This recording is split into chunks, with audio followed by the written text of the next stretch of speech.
inspeção em máquinas como engenheiro mecânico autônomo.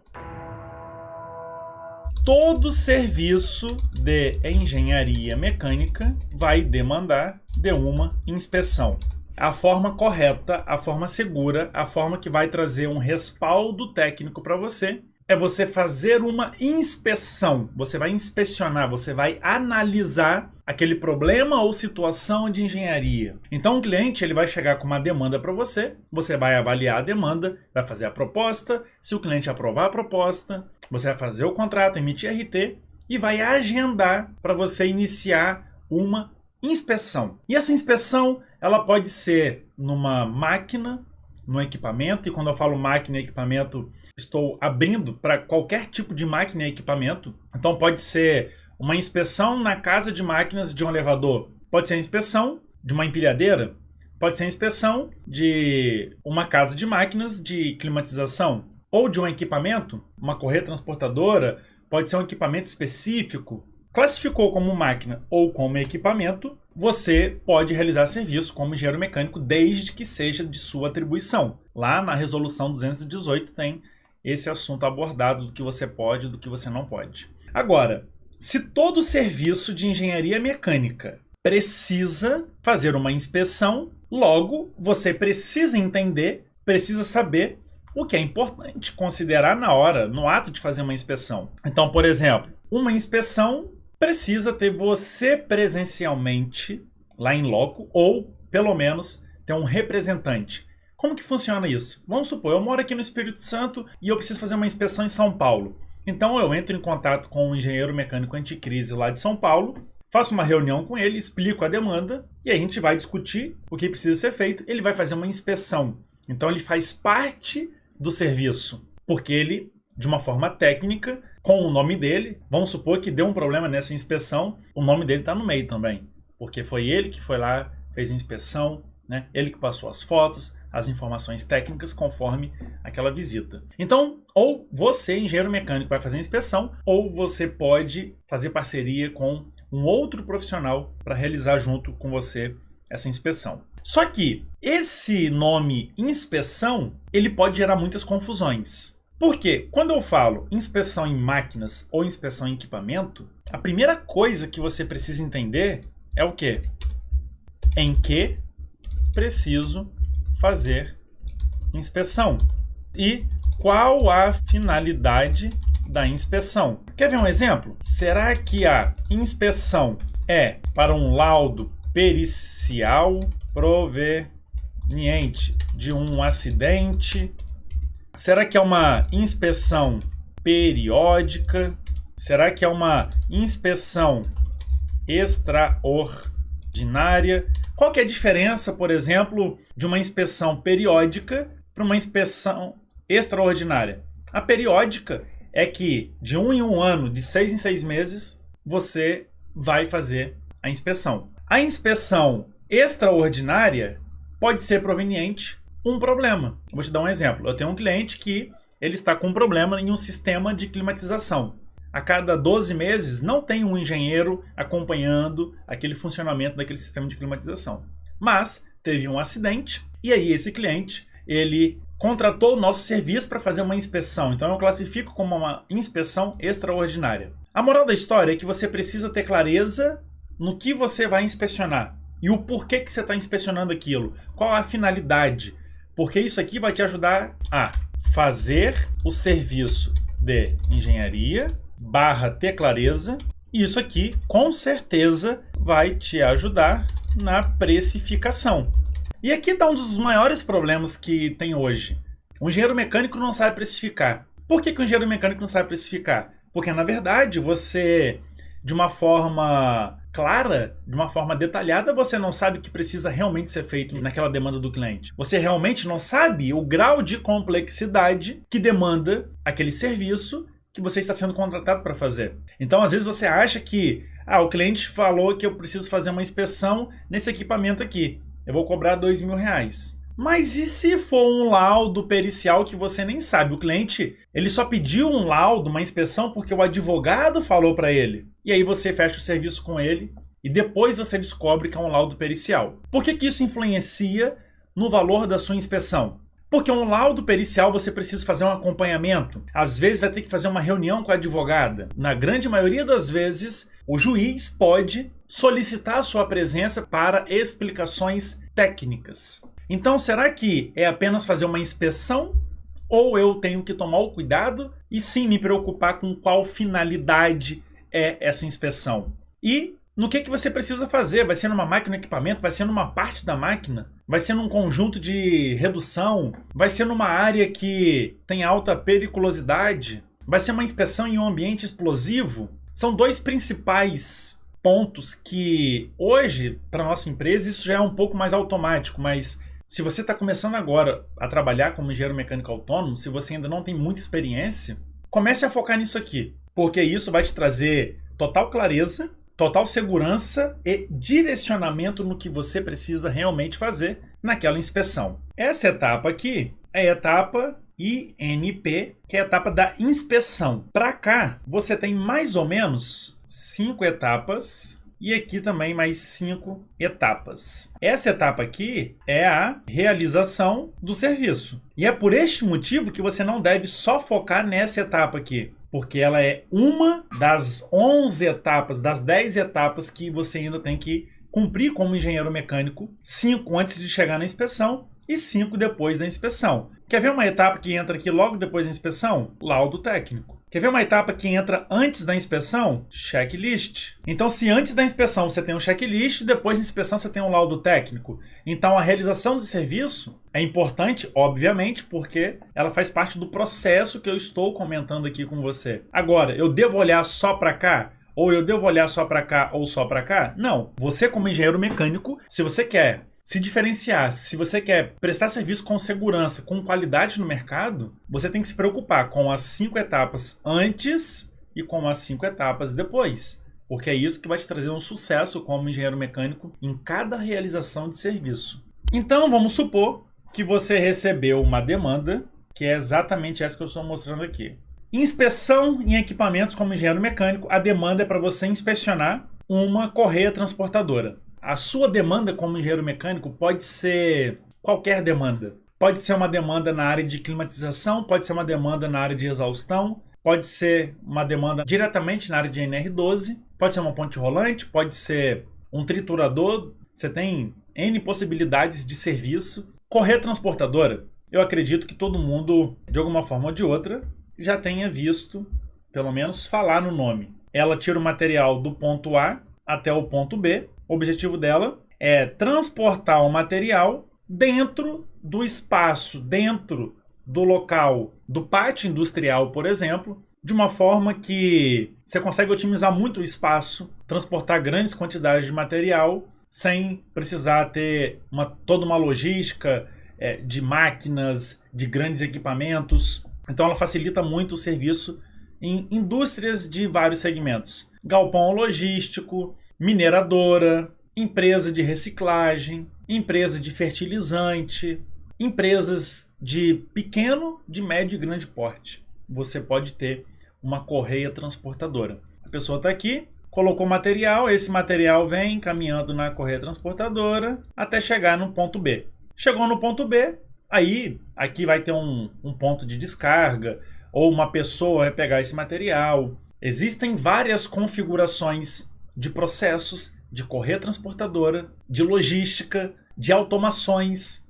Então tem correia transportadora que depende diretamente do trabalhador ali, em contato direto. Tem transportadores de materiais que já tem robô pegando na linha, é uma área completamente isolada. Por que eu estou contextualizando isso? Porque no primeiro momento, quando chegar a demanda para você, você precisa se inteirar do que é aquilo ali. Quais são as possibilidades? Será que só existe essa correia transportadora? Se o cliente mandou uma foto, que tipo de correia transportadora é essa? Onde é utilizada essa correia transportadora?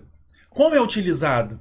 Tem um trabalhador em contato direto com ela ou tem um processo automatizado? A correia transportadora, ela está num lugar que oferece risco, eu consigo ter um fácil acesso para fazer inspeção, eu posso fazer inspeção com ela parada e se eu precisar colocar ela em funcionamento, eu consigo fazer a inspeção também? Isso são algumas perguntas que você precisa fazer, às vezes até para você, e algumas para o cliente. Por exemplo, se você consegue ter fácil acesso a todo o comprimento da correia transportadora, a todos os pontos da correia transportadora, se você consegue simular na correia transportadora alguma parada de emergência, porque isso vai te ajudar em muito na hora que você montar o seu checklist, na hora que você colocar a mão na massa para executar esse serviço aqui. Bom, para qual finalidade é a sua inspeção? Pode ser, por exemplo, uma adequação de NR12. O seu foco, se for para adequação de NR12, vai ser acidente / laudo extrajudicial. O seu foco vai ser outro. Quer dizer que você vai descartar a possibilidade de consultar a norma NR12? De forma alguma. Só que a documentação que você vai preparar provavelmente é diferente. A forma com que você vai lidar com um problema é completamente diferente. Então não existe, Alan, surgiu uma demanda de inspeção em uma correia transportadora. Como fazer? Eu vou te responder, não sei. Porque só com essas informações não tem como te orientar. Não tem como te passar o caminho das pedras. Eu preciso saber mais detalhes. Qual que é, de fato, a demanda? O que precisa ser feito? Qual que é a finalidade dessa inspeção, desse laudo técnico? Isso é um papel que você, engenheiro mecânico, precisa se preocupar e poucos se preocupam. E aí não consegue precificar o serviço, não tem clareza no que fazer, não sabe qual norma buscar, porque não tem clareza no que precisa ser feito, né? Então se preocupe muito com isso, que isso vai te ajudar em muito na hora de você executar um serviço como engenheiro mecânico. Para a correia transportadora? Também, mas para todo o serviço de engenharia mecânica. Alguns pontos importantes de procedimento de inspeção. Eu coloquei aqui, por exemplo, antes de realizar a visita em loco, isso aqui é parte de um checklist que quem é anticrise tem acesso. Então, realizar a visita em loco, verificar a necessidade do uso de EPI especial. Quem já trabalha há muito tempo na área, provavelmente já passou por esse problema que eu vou citar. Quem ainda não trabalha na área, ou está começando agora, já fez 1 ou 2 serviços, se preocupe com isso. Antes de agendar uma visita com o cliente, antes de realizar essa visita com o cliente, tenta entender se o que você vai inspecionar demanda de algum EPI especial. Então você pergunta para a empresa se você consegue ter acesso a todas as instalações ou se precisa de algum EPI especial. Quer ver um exemplo? Em uma das empresas que a gente foi fazer uma inspeção, é uma empresa multinacional, que é do ramo alimentício. Você só pode entrar nessa empresa se você tiver camisa que não tem botão nenhum e tudo que você usa de EPI tem que ter metal no EPI. Se você não tiver esses detalhes, você não entra na empresa. Eu estou para fechar um serviço dentro da Vale agora. A gente está em cotação com um serviço lá dentro da Vale. Quando você vai entrar numa empresa de médio para grande porte, seja multinacional ou empresa nacional, até regional, depende muito da política de acesso da empresa, você precisa fazer a integração. Quando eu fui fazer o primeiro serviço dentro da Vale, eu demorei quase 3 horas só para entrar nas instalações da Vale. Análise de documentação, aí tá faltando não sei o que, assiste o vídeo de integração, de procedimento de segurança, entre outras coisas. Então você precisa se preocupar com EPI, integração, entre outras coisas. Você precisa se planejar. Um outro ponto que eu troquei aqui, na verdade, é o 3, deveria ser aqui no 2. Agendar a visita com o cliente e confirmar a visita com o cliente. Você corre sérios riscos de agendar a visita com o cliente 1 semana antes do serviço, você não confirmou com ele, chega no dia, você vai e o cliente não está disponível para te atender. Criar o checklist, às vezes, dependendo do seu nível de experiência, até que você consegue tirar algumas fotos e depois fazer de algum jeito mais especial ali. Porém, via de regra, nunca faça uma inspeção sem ter o seu checklist. Você é um ser humano, você não é um robô. Tá? Um piloto de avião, por exemplo, ele pode ter 40 anos de voo, 40 anos de experiência. É procedimento, é normativo. Ele precisa, no momento da decolagem, no momento da aterrissagem, antes, durante o voo, ele precisa olhar o checklist. Piloto de caça, ele anda com o checklist agarrado na perna dele. A todo momento, você tem que ter verificações no seu plano de voo, você tem que ter consciência que aquilo foi executado. Mas Alain, tem 40 anos de experiência, não importa. Se você fosse um robô, você talvez seria programado para que nunca você sofra com emoções, que você, em um determinado dia, não esteja triste, ou um pouco mais esquecido, um pouco mais preocupado com outras coisas. Enquanto você for um ser humano, você tem que se preocupar, sim, com o checklist, porque o checklist é o que vai garantir que você não deixe passar nenhum dos itens importantes ou que a norma estabelece do que seja importante você inspecionar. E por fim, você vai realizar a inspeção. Então repara que você tem meio que um ritual para você realizar a inspeção e com um determinado tempo isso vai ficando um pouco mais natural, um pouco mais automático para você.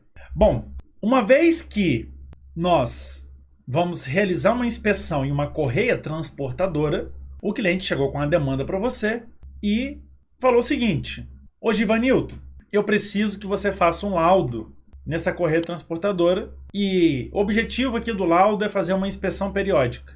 Eu quero manter ali a vida útil do meu equipamento, eu quero garantir que o equipamento esteja dentro dos critérios de segurança para que não tenha nenhum problema. Então o Givanilton, ele vai preparar a análise, a inspeção, o serviço dele para fazer uma inspeção periódica. E nesse preparar para fazer uma análise, você vai ter que primeiro fazer uma pesquisa, um estudo das normas fundamentais. Alan, quais são as principais normas que eu tenho que me preocupar na hora de fazer uma inspeção em correia transportadora? NBR 13743, que ela fala sobre um roteiro de inspeção. A NBR 13742 fala sobre procedimentos de segurança. A NR12 pode ter mais outras normas específicas? Pode. Norma de dimensionamento, norma de projeto, vai depender muito do objetivo da sua inspeção. Então, o objetivo dessa norma aqui, a 13.743, é a inspeção regular ou inspeção periódica de transportadores de correia fornece um diagnóstico preciso das condições do equipamento, permitindo assim prolongar a vida útil e evitar a ocorrência de acidentes através da correção dos problemas encontrados. Uma correia transportadora, você tem vários componentes. E o que vai determinar o que você vai inspecionar e como vai inspecionar é o quê? Qual finalidade, qual tipo de transportador você está inspecionando. Cada um tem uma finalidade, cada um tem elementos construtivos de forma diferente. Por exemplo, tem correia transportadora que não tem esse chute de abastecimento aqui, ó, o chute de descarga, que aqui na imagem que você está vendo é esse chute de descarga aqui. Ele é muito comum quando você tem um processo, por exemplo, preciso transportar fertilizante, ou material granulado, ou em pó, enfim. Aí, ou você tem uma outra correia transportadora jogando material aqui para levar para um outro lugar, ou vem o trator e joga material ali, tá? É muito comum para essa operação. Ou em uma descarga, o caminhão vai, descarga, cai no chute, o chute vai, alimenta a correia transportadora e leva o material até um outro determinado lugar. Só que nem toda correia transportadora tem isso que eu estou mostrando para você. Então, quer dizer que você tem que inspecionar isso aqui? Se na correia transportadora que você for inspecionar não tiver esse chute de descarga aqui, você não precisa nem colocar no seu checklist, nem se preocupar com isso aí. Por isso que é importante você sempre ou fazer uma visita antes da inspeção, solicitar uma foto ali para o cliente, para você entender qual tipo de correia transportadora. Desculpa, ó, eu falei errado, né? Eu estou falando chute de alimentação, mas aqui é o chute de alimentação, aqui é onde entra o material e aqui é onde sai o material, tá? Você tem um chute de alimentação, ele pode ser alimentado pelo tipo da situação que eu falei, e aqui pode ter uma outra correia transportadora, então pode ter um chute aqui com uma correia transportadora, tá? Às vezes o cliente vai solicitar para você inspecionar uma correia transportadora, só que é um processo produtivo que tem mais de 100 metros de correia transportadora. Então tome cuidado, porque pode ser um segmento da correia transportadora, a correia ela pode sim conectar uma na outra, dependendo da situação, um segmento de 10 metros, ou você pode ter, igual uma empresa que a gente fez em São Paulo, serviço de NR12, 3 linhas produtivas, cada uma com 120 metros de comprimento. Então, tem que tomar um certo cuidado, porque isso vai te demandar muito mais trabalho, muito mais tempo em loco, inspeção, documentação, entre outras coisas. Rolete de impacto, rolete de retorno, rolete de carga, mesa de impacto. Você tem mesa de impacto com balança, você tem mesa de impacto sem balança, você tem mesa de impacto com transportador. Às vezes é um transportador de 2 caminhos. Aqui passa um material, aqui cai. Ó, você pode pegar uma situação, por exemplo, aqui cai material. Aí ele caiu aqui e daqui vem para cá, de impacto. E aqui passa material. Ou isso aqui é contínuo, então é uma transportadora de 2 camadas. Ah, qual é o mais comum? Depende da empresa, depende do processo produtivo. É importante você buscar entender qual é o tipo. Então eu trouxe alguns vídeos aqui justamente para exemplificar esses tipos do que pode ter. Aqui para fazer o transporte de material a granel, ele cai aqui no chute. Essa proteção ela serve por 2 motivos. Dependendo da capacidade produtiva, é para proteger de não colocar a mão e também para não ter desperdício de material caso tenha algum desalinhamento da correia transportadora. Uma coisa que eu não falei, quando eu trabalhei como CLT, alguns anos atrás, 7 anos atrás, eu trabalhei como soldador reparando e dando manutenção em correia transportadora. E eu já fiz projeto de autoalinhador para correia transportadora. Autoalinhador é o seguinte, aqui está a correia. Com o material e o movimento, ela vai desalinhando, ela vai para um lado, ela tende para o outro, dependendo como cai a carga, o desalinhamento do carregamento faz ela tender para um lado, tender para o outro. Então você tem um autoalinhador, quando essa correia vai muito para um lado, ela bate num fim de curso, é como se fosse isso aqui, ó. Alan, mas por que você está falando isso? Porque você pode inspecionar uma correia transportadora que tenha um autoalinhador. E aí você vai falar, ah, mas o que é isso? Não, eu estou falando para não pecar por falta de informação. Então você tem vários tipos de autoalinhador. Geralmente fica um dispositivo aqui, ó. É mais na saída dela ou no começo. Fica 2 dispositivos aqui. É uma alavanca que tem um sensor. Quando a correia ela vai desalinhar, ela empurra isso aqui para cá. E aí aciona o autoalinhador para o movimento contrário. Se a correia desalinha para um lado, você faz o movimento para o outro. Aí ela volta para o lugar. Muito comum você ver na Vale, na Samarco, nessas grandes empresas, elas já trabalham, na Celó, elas já trabalham com o autoalinhador de correia. Eu acabei confundindo aqui, ó. Rolete de carga e rolete de impacto. Onde você vai receber o impacto, você vai ter os roletes que normalmente eles têm uma resistência maior e o rolete de carga que vai ser aqui durante o transporte. Esse aqui é um outro modelo. Aqui você já consegue ver o local de descarga. Então, os roletes de carga, esses roletes aqui, ó, eles precisam ser mais resistentes do que o rolete durante a correia transportadora, por isso que é o rolete de carga, onde tem o recebimento do material, aqui é a região de impacto do material, então você tem um esforço maior. Então, numa inspeção com correia transportadora, você vai ter que avaliar aqui, por exemplo, os roletes expostos, o tambor exposto,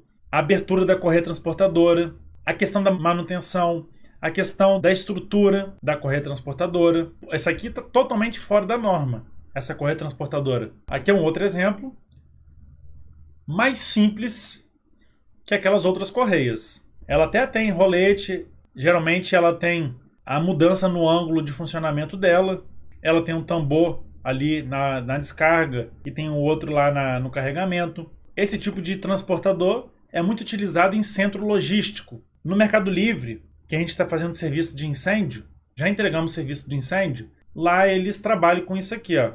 É exatamente isso aqui que você está vendo. Geralmente em centro logístico tem muito esse tipo de transportador. É uma rotação um pouco menor, tem um grau de risco um pouco menor. Não estou dizendo que não tem risco. Tem risco sim, mas é menor do que você comparar uma correia transportadora que carrega toneladas, material caindo a todo momento, correia desalinhando, correia rasgando, parando aí, colocando a correia. Não sei se vocês já viram como que faz a vulcanização de uma correia transportadora, de uma correia. Como que faz para colocar uma correia, né, dentro de um transportador de 2, 3 quilômetros. É uma coisa de outro mundo que não se compara com o que a gente está vendo aqui nessa imagem, nesse vídeo. Que é um transportador muito mais simples. Consequentemente, isso aqui vai facilitar ainda mais a sua inspeção. Pontos importantes: estudo fundamental do que é aquele problema, objetivo da inspeção, qual que é a finalidade da inspeção, quais são as normas envolvidas, qual é o tipo de máquina e equipamento. Eu falei agora de uma correia transportadora, mas poderia ser uma empilhadeira, poderia ser qualquer outro tipo de máquina, uma máquina condensadora do sistema de climatização ou uma evaporadora. Eu me preocupo qual é a finalidade, qual é o modelo, fabricante, para que eu possa ter um direcionamento na minha inspeção como engenheiro mecânico de forma autônoma.